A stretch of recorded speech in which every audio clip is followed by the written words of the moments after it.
गाड़ी पे यात्रा कर रहे हो, ये जगह तक आपको जाना है। आप ये कहोगे जब मैं ये जगह पहुंच जाऊंगा फिर मजे लूंगा। तो बीच का जो 8-10 घंटे का रास्ता है वो आप जल्दीबाजी पे जी लोगे, वो जीने जैसा आपको लगेगा नहीं। मगर जब आप एक जगह पर पहुंच जाओगे, जीवन तो यात्रा है, कहीं भी अंतिम लक्ष्य तो होता नहीं, तो फिर बी जगह पर जाने का आप प्लान करें। ए जगह पर भी आप मजा ले नहीं पाएंगे, बी फिर सी डी, ऐसे ही आपका जीवन गुजरता जाएगा। आध्यात्मिक जीवन का अर्थ यह है जिसको पता है कि जीवन का कोई लक्ष्य नहीं होता, इसलिए अभी और यहीं का मजा लो, यात्रा का मजा लो, क्योंकि यात्रा ही जीवन है, लक्ष्य जीवन नहीं है। हर एक आदमी का प्रेजेंट उसके फ्यूचर के आधार पर निर्भर होगा, इसलिए हर एक का प्रेजेंट फर्क फर्क होगा, मगर नाउ सबका एक होगा, क्योंकि हियर एंड नाउ में पास्ट का एक्सपीरियंस वहां नहीं होगा। जीवन के स्वभाव के साथ रहकर जीना वही ज्ञान है, जीवन के स्वभाव से अन्यथा जीना वही अज्ञान है। देखो, दो ही प्रकार के जीवन होते हैं, एक होता है सांसारिक जीवन, एक होता है आध्यात्मिक जीवन। सांसारिक जीवन का अर्थ है कि तुम किसी लक्ष्य को पहले बना लो और वहाँ पहुँच जाओ, और वहाँ पहुँचने के बाद तुमको जीवन का आनंद मिलेगा और जीवन सार्थक होगा। तो इस जीवन दृष्टि में पहले आप किसी लक्ष्य को बनाओगे, उसको प्राप्ति करने के लिए संघर्ष करोगे, और तुम्हारा जीवन एक संघर्ष हो जाएगा, और उस चीज़ को आप अचीव भी कर लोगे, उस लक्ष्य तक पहुंच भी जाओगे, फिर भी तुम आनंद ले नहीं पाओगे, क्योंकि तुम फिर दूसरा लक्ष्य वहाँ निर्मित कर जाओगे, उसको भी प्राप्त कर लोगे, फिर तीसरा बनाओगे, तो आप लक्ष्य पर कभी पहुंचोगे नहीं, आप केवल संघर्ष ही करते रहोगे। मगर आध्यात्मिक जीवन का ये उद्देश्य है कि कोई भी जीवन में लक्ष्य नहीं है, इसलिए कहीं पर पहुंचना नहीं है, यह अभी और यहीं हमारा होना, यही हमारा लक्ष्य। हमको कहीं पहुंचने के बाद आनंद लेना नहीं है, क्योंकि कहीं भी पहुंचना जैसा होगा नहीं। जब आप वहां पहुंचोगे तो फिर उससे आगे जाना फिर होगा। ये जीवन एक सराय है, एक स्टेशन है, आप एक स्टेशन में उतरते हो, फिर उसके आगे दूसरी स्टेशन में जाते हो, फिर तीसरे में जाते हो, आपका लक्ष्य कभी भी नहीं आता। देखो, जो सांसारिक जीवन का आदमी होगा, वो जब कहीं जा रहा होगा तो वो जाने में, यात्रा में कभी भी आनंद ले नहीं पाएगा, वो तो लक्ष्य में पहुंचने के बाद आनंद लेने की बात करेगा। तो बीच का जो यात्रा है ना, वो यात्रा उसका बेकार होगा, उसको जल्दीबाजी होगी, बोरिंग होगा। जैसे कोई ट्रैवल कर रहा है, गाड़ी से ट्रैवल कर रहा है, मुंबई तक उसको जाना है, तो यहाँ से मुंबई तक 10-12 घंटे जो लगेंगे, वो 10-12 घंटे वो ऐसे जिएगा जैसे कि उसको अभी कुछ मिला हुआ नहीं है, उसको मुंबई पहुंचने के बाद ही मिलेगा। इसीलिए जितना जल्दी हो सके उसको मुंबई पहुंचना है। इसलिए रास्ते पे कहीं गाड़ी रुक जाएगी, कुछ हो जाएगा, तो वो तनाव में आ जाएगा, वो कहेगा कि इतना देर क्यों किया, क्योंकि उसको तो एक ही बात पता है कि जब मुंबई वो पहुंचेगा तब उसको मजा आएगा। तो रास्ते पे कैसे मजा आ सकता है, क्योंकि पहुंचना तो मुंबई है, लक्ष्य तो मुंबई हो गया। मगर वो एक भूल कर रहा है, वो भूल ये है कि जब वो मुंबई पहुंचेगा तो वो मुंबई भी यात्रा का ही एक पड़ाव होगा, क्योंकि मुंबई कुछ दिन वो रहेगा तो फिर वहाँ से भी आगे कहीं जाना उसको तो होगा। फिर वो मुंबई में रहेगा तो वहाँ भी रह नहीं पाएगा आनंद से, उसको उसके बाद जहाँ जाना है ना, वो उसको लक्ष्य बना लेगा, और वहाँ पहुँचने के बाद उसको आनंद आएगा, तो ये वो कल्पना करेगा, तो वहाँ पहुँचेगा, फिर तीसरी जगह जाना उसको होगा। इसलिए जो सांसारिक जीवन होता है, जहाँ पर लक्ष्य बना के हम वहाँ पहुँचने के लिए संघर्ष करते हैं, ये जीवन पूरा ही झूठ है, क्योंकि इसमें आपको लक्ष्य कभी भी नहीं मिलेगा, और लक्ष्य की आशा में आप वर्तमान को खो दोगे। है। मुंबई पहुंचने के बाद भी उसको कुछ नहीं होगा, मगर मगर मुंबई पहुंचने तक 8-10 घंटे का जो रास्ता था, उस रास्ते भी वो मजा ले नहीं पाएगा। आध्यात्मिक जीवन को पता है कि जीवन में कोई लक्ष्य नहीं होता, ये सब यात्रा ही है। इसलिए यात्रा का ही आनंद होता है, यहाँ पहुंचने का आनंद नहीं होता, पहुंचना कभी होता ही नहीं। जीवन एक यात्रा है, जहाँ जीवन एक यात्रा है वहाँ आप किसी लक्ष्य को बना नहीं सकते। तो आध्यात्मिक जीवन में कोई लक्ष्य होगा नहीं, वो अभी और यहीं को ही लक्ष्य मानेगा।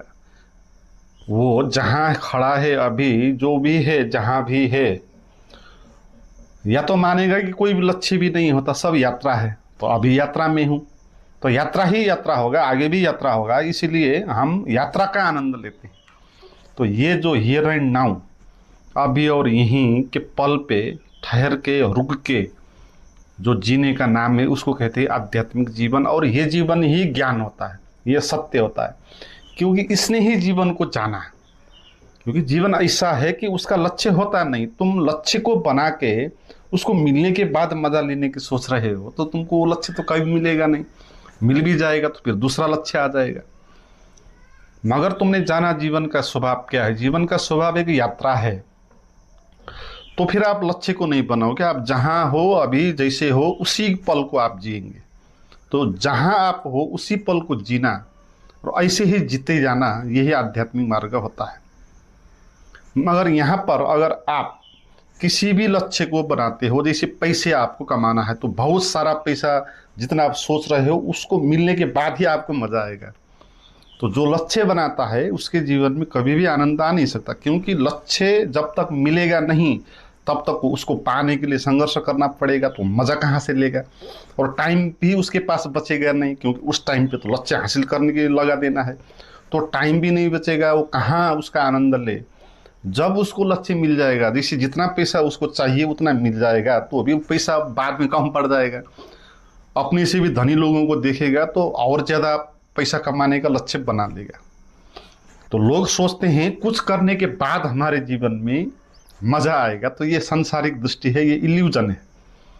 कई लोग सोचते हैं कि विवाह करने के बाद मेरा जीवन सेटल होगा, अच्छा होगा। तो जब तक विवाह नहीं हो रहा है तब तक का जीवन उसका बेकार हो गया, इसका अर्थ ये हो गया। फिर जब विवाह कर लेगा उसके बाद के जीवन में भी उसको मज़ा नहीं आएगा। ये घर घर की कहानी है। तो किसी पद पर पहुंचने के बाद वो मज़ा लेगा, वो पद पर पहुंचेगा, तब तक जो बीच का गैप होगा ना, वो लंबा टाइम, तो उस पर वो मज़ा नहीं लेगा। पहुंच जाएगा, फिर उससे बड़ा पद उसको दिखाई पड़ने लग जाएगा, वो उसका लक्ष्य हो जाएगा। इसी तरह कोई इस तरह सोचता है कि आत्मज्ञान पाने के बाद मज़ा आएगा मेरे जीवन में, साक्षी होने के बाद मेरे जीवन में आनंद आएगा, इनलाइटमेंट होने के बाद मेरे जीवन में आनंद आएगा। इस तरह कोई सोचता है तो वो भी आध्यात्मिक जीवन शैली नहीं है, वो भी संसारिक ही है। वो भेष बदल कर आई है, वो संसारिक की दृष्टि है। जैसे कोई पैसे कमाने के बाद मज़ा आएगा सोचता है, ऐसे कोई आत्मा का ज्ञान के बाद मज़ा आएगा सोचेगा। मगर आत्मा का ज्ञान जब मिलेगा उसको, तब तक उसका जीवन में तो मज़ा नहीं होने वाला है ना। जब मिल जाएगा उसको लगेगा कि मिल गया, तो उससे बड़ा पाने का और भी होगा, क्योंकि इसका कोई भी अंतर नहीं है।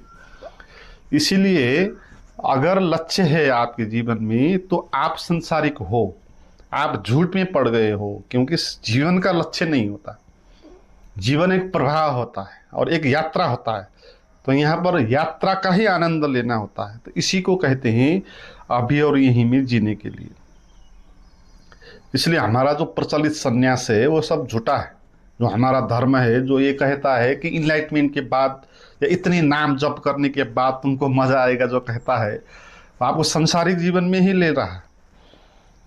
क्योंकि हम पहुँचे ही हुए हैं, हमको कहीं पहुँचना नहीं है, अब हमको कुछ पाना नहीं है ना। जिसको कुछ पाना है वो लक्ष्य बना ले। जो गरीब है वो लक्ष्य बना ले कि इतना संपत्ति कमाना है उसको। मगर जो ऑलरेडी धनी है वो क्यों लक्ष्य बनाएगा संपत्ति पाने के लिए, क्यों संघर्ष करेगा। तो इसी तरह हम ऑलरेडी ही सत्य के साथ हम है ही। सत्य हमको पहले ही मिल के रखा है, जैसे आकाश हमको पहले ही मिल के रखा है। हम पैदा होने से पहले ही आकाश था, हम पैदा होने से पहले ही हमारे शरीर में जो आवश्यक चीज़ें हैं वो सब ऑलरेडी यहाँ पर थी। पानी यहाँ पर था, भोजन यहाँ पर था, सब कुछ यहाँ पर था। तो ये पहले ही आपको मिल गया है, यहाँ आपको अब कुछ नया मिलने वाला नहीं है। इसमें कुछ थप पाना नहीं है। आप इतना बड़ा विराट आकाश आपको मिल गया, इतना सुंदर शरीर आपको मिल गया, तो इससे अलावा और कुछ आपको मिलने वाला नहीं है। तो आपको ये समझना है आपको तो मिला ही हुआ है। जैसे कोई कमरे पर बैठा है और उसको उसी कमरे में जाना है, तो उसको कुछ करने की आवश्यकता नहीं, कुछ लक्ष्य बनाने की आवश्यकता नहीं होगी। ठीक है, तो रुकना यही सबसे बड़ी कला है अध्यात्म में, रुकना, अभी और यहीं के क्षण के साथ रुक के जीवन के यात्रा में शामिल होना, यही आध्यात्मिक जीवन शैली होती है। तो फिर आप कौन हो वो बात पता चल जाएगी, क्योंकि आप तो लक्ष्य के पीछे भाग दौड़ चल रही है ना, आप कभी रुक ही नहीं रहे हो। आप कभी रुक ही नहीं रहे हो तो आप कौन हो, आपका स्वरूप क्या है, वो बात भी कैसे पता चलेगी।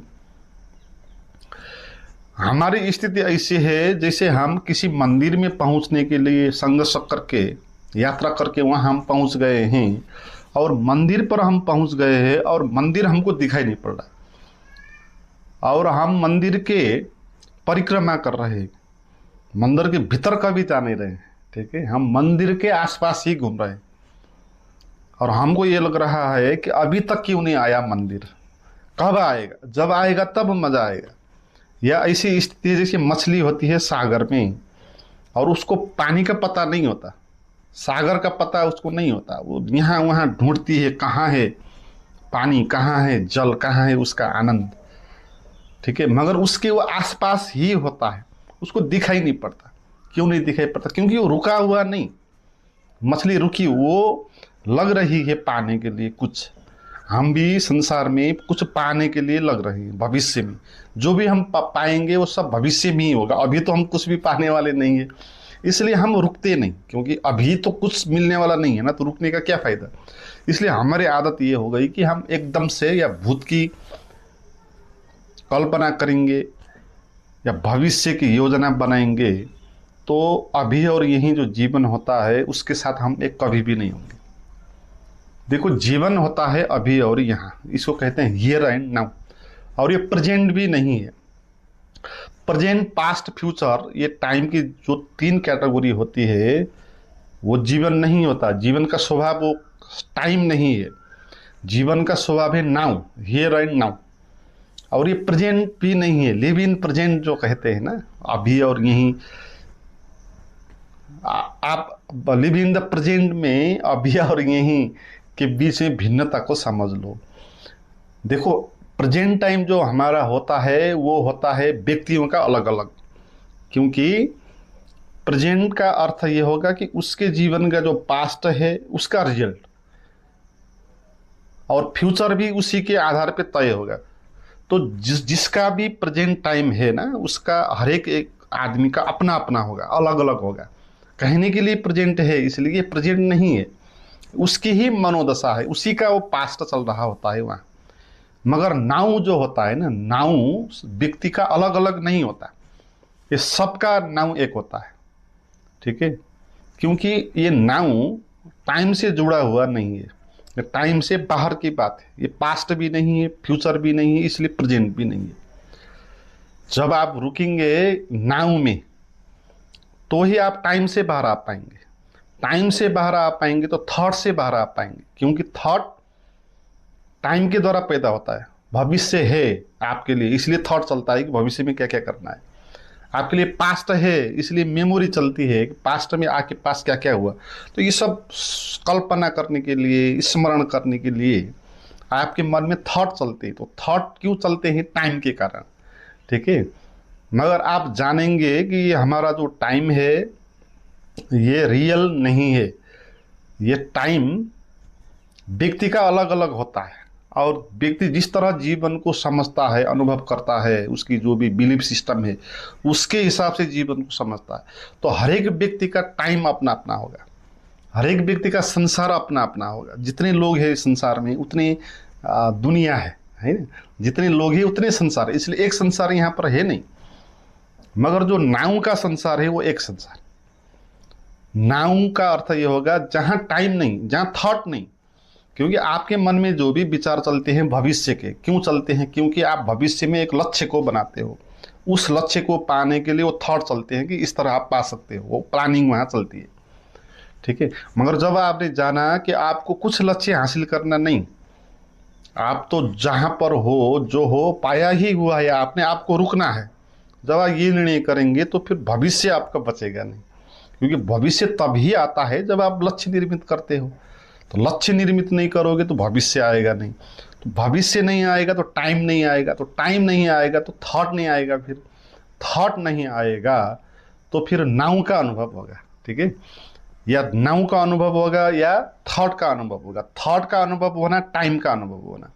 तो टाइम का अनुभव होने का अर्थ है प्रेजेंट, पास्ट और फ्यूचर, तीनों का अनुभव होना। कभी आप भविष्य के बारे में सोचेंगे, कभी आप भूतकाल का स्मरण करेंगे, कभी आप अभी जो चल रहा है उसके बारे में सोचेंगे। मगर जो आप सोच रहे हैं उसके बारे में, जिसको आप प्रेजेंट कहते हैं, वो प्रेजेंट है नहीं, ठीक है। वो आपका अपना है और आपका पास्ट एक्सपीरियंस के आधार पर वो बना है, और फ्यूचर का प्लान भी वहीं से निकलेगा। इसलिए वो प्रेजेंट नहीं है, वो आपका अलग है और वो क्षणिक भी है। मगर जो यहाँ नाउ एंड हियर की बात हम कर रहे हैं, नाउ की बात कर रहे हैं, वो नाउ टाइम से बाहर की बात है। यहाँ कोई थॉट नहीं, यहाँ ये नाउ आपके पास्ट का एक्सपीरियंस नहीं है, ठीक है। आपका जो प्रेजेंट है वो पास्ट का एक्सपीरियंस है, नाउ पास्ट का एक्सपीरियंस नहीं है। जहाँ विचार ही गायब हो जाते हैं, पास्ट ही गायब हो जाता है, फ्यूचर ही गायब हो जाता है, आप एक निर्विचार की स्थिति में आते हो। और ये जो आपको खालीपन का, नथिंगनेस का, प्रेजेंस का अनुभव होगा, इसी को कहते हैं ये सत्य है, ये जीवन है, ये जीवन का स्वभाव है, ठीक है। ये जीवन का स्वभाव क्यों है? क्योंकि जीवन ऐसा है, जीवन का जो स्वभाव है वो ऐसा है, वो सदा है, नाव के रूप में सदा, वो शाश्वत है, वो कभी बदलेगा नहीं, और आपके विचारों के द्वारा पैदा हुआ नहीं है, ठीक है। आपका जो जीवन है वो तो आपके विचारों के द्वारा निर्मित है, मगर ये जो नाव है आपका विचार नहीं होने के कारण ये अनुभव में आता है, क्योंकि ये सत्य है। तो ये जो नाव होगा वो सबका एक होगा। आप 50 लोग बैठे हो और आप ध्यान में बैठे हो, 85 लोग, आप कुछ भी नहीं सोच रहे हो कोई भी, तो सभी को एक ही अनुभव होगा। तो जो एक ही सबको अनुभव होगा, शांति का, थॉटलेस का, बॉडीलेसनेस का, प्योरनेस का जो अनुभव होगा वो एक होगा, ठीक है। इसलिए नाउ यूनिवर्सल है, सभी को होगा, इसलिए ये सत्य है ना, इसलिए जीवन का ये स्वभाव है। और ये आपके पास्ट का रिजल्ट भी नहीं है, क्योंकि आप 50 लोग हैं, आपके प्रेजेंट तो अलग अलग होंगे, वहाँ 50 प्रेजेंट होंगे वहाँ, क्योंकि सबका अलग अलग पास्ट है। तो सबके अलग अलग पास्ट के द्वारा बना हुआ जो प्रेजेंट है वो अलग अलग ही होगा। मगर ध्यान में निर्विचार स्थिति में 50 लोग बैठे हो तो सबका पास्ट गायब हो जाएगा, फ्यूचर गायब हो जाएगा। तो एक ही अभी और यहीं का जो शून्य का बोध है वो सबको होने लगेगा और वो एक ही होगा। इसलिए हियर एंड नाउ यही जीवन का स्वभाव है, और इसी के साथ टिक के रहना, इसी पे खड़े हो जाना, इसी को कहते हैं आध्यात्मिक जीवन है। तो आध्यात्मिक जीवन में कोई लक्ष्य नहीं होगा, ठीक है। वो जीवन के केंद्र में, वो जीवन के स्वभाव में टिक के वो जीवन को जिएगा। और जीवन एक यात्रा है, उसको बाद में कुछ पाने वाला नहीं है, अभी और यहीं जहाँ भी हो वो उसी का वो आनंद लेगा। तो यही मुक्ति का मार्ग है।